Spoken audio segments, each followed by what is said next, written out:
Hey guys, David here.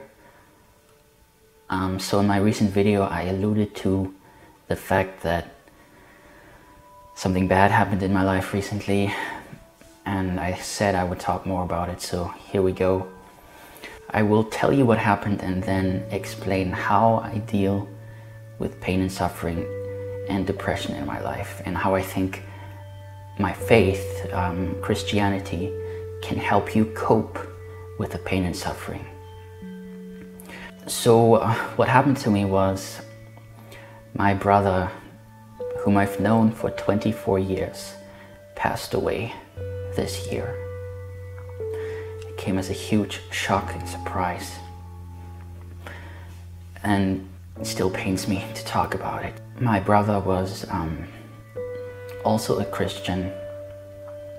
As some of you might know, he was instrumental in me coming to Christ. And he was a lot more zealous and faithful than I was in the faith, you could say. So why would God allow my brother to die at such a young age? That's the question I keep asking myself, and that's quite natural to ask oneself, I think, when something so tragic happens. But I think that's an irrelevant question to ask, because there is no answer to such a question. The truth is, suffering is intrinsically linked with life. That's what I've learned throughout this process, that bad things happen to good people.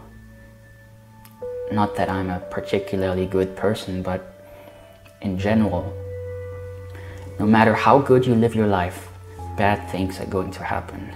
It's just the reality of life. So how do we deal with this pain and suffering? How can Christianity help you through this pain? Well, we should recognize that the problem of evil and suffering is only a problem if God exists.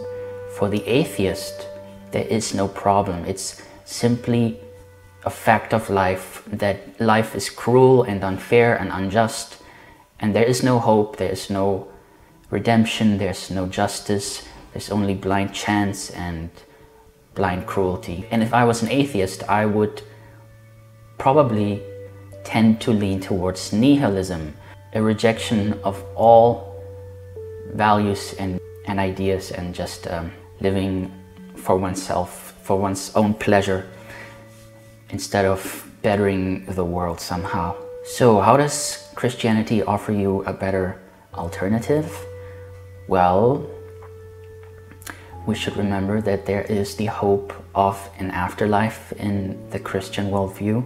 My brother was a Christian, and I believe I will see him again in the next life, and that offers me hope. It helps me psychologically to cope with the trauma and pain. So is God responsible for all the pain and suffering in the world that goes on today? There are some people who would have us believe so, and those are the Calvinists. But I don't identify myself as a Calvinist, so I don't have to conclude that. I don't believe God is behind all the evil and suffering in the world. I don't believe He directly causes it to happen. I believe God allows it to happen, which is very different to causing it to happen. God may have sufficient reasons for allowing the pain and suffering to happen that does. God may have sufficient reasons. We just don't know them. And we're in no position to know them. Once we're in His presence, the picture will start to become clearer, I think. So God allows everything to happen in His permissive will, but He does not directly cause it to happen. Yes, God foreknows everything, He is omniscient, but that does not mean He causes everything to happen. Foreknowledge does not necessitate predestination. You can check my video out on that topic.